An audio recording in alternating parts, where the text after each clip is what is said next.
तो बच्चों Biot Savart law क्या होता है? बायो सावर्ट लॉ को लेकर के बहुत सारी कंफ्यूजन होती है, सर इसको क्या कहें कैसे कहें। देखो बेटा, पहली बात तो बायो और सावर्ट दो साइंटिस्ट थे, इन्होंने मिलके मैग्नीट्यूड ऑफ मैग्नेटिक फील्ड के लिए एक लॉ बनाया। और ये लॉ क्या कहता है?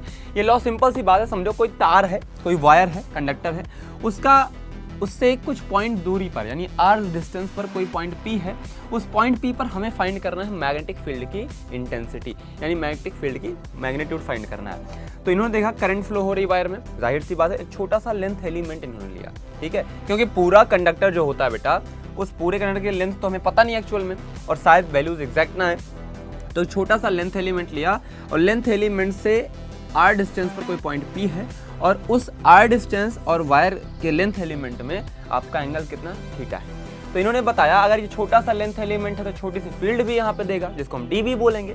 डी यहाँ पे रिप्रेजेंट करता है स्मॉल थिंग के लिए।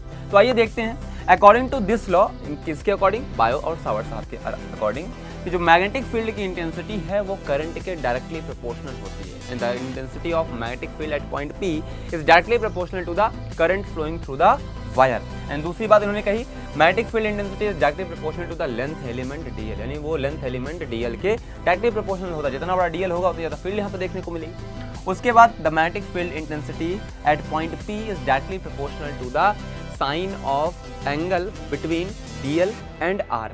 डीएल देख रहे हो बेटा, ये है डीएल आपका जो पिंक पिंक दिख रहा है, और ये क्या है? आपका दूरी है आर, पोजीशन वेक्टर है, ठीक है। इसके बीच जो एंगल थीटा है इसके डायरेक्टली प्रोपोर्शनल होते हैं उसके साइन थीटा के, ठीक है।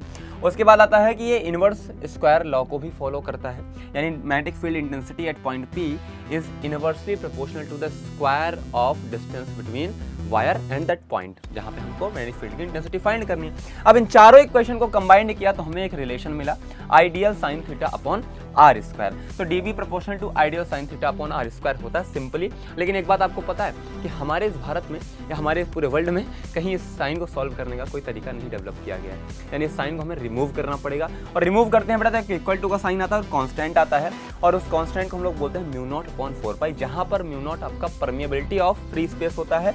और ये लॉ बहुत प्यारा सा है, आप याद कर सकते हो, बस आपको फॉर्मूला याद होना चाहिए कि डी बी बराबर mu naught upon 4 pi ideal sine theta upon R square. अब इसके कुछ केसेस आते हैं बेटा कि if theta is equal to 0 degree and 180 degree, तो साइन की वैल्यू 0 डिग्री और 180 डिग्री कितनी होती है बेटा? 0 होती है। तो मैग्नेटिक फील्ड भी पूरी 0 हो जाएगी। अगर हम बात करें मैग्नेटिक फील्ड मैक्सिमम कहाँ पे होगी, किस एंगल पर? जब आप 90 डिग्री, यानी आपका जो ये आर जाना चाहिए वो यहाँ पर कहीं होगा, तो इस केस में आपको मैक्सिमम फील्ड देखने को मिलने वाली है। इसका अल्टरनेटिव बन के आता है ACL, ampere सर्कुटल law. Thank you, जय हिंद।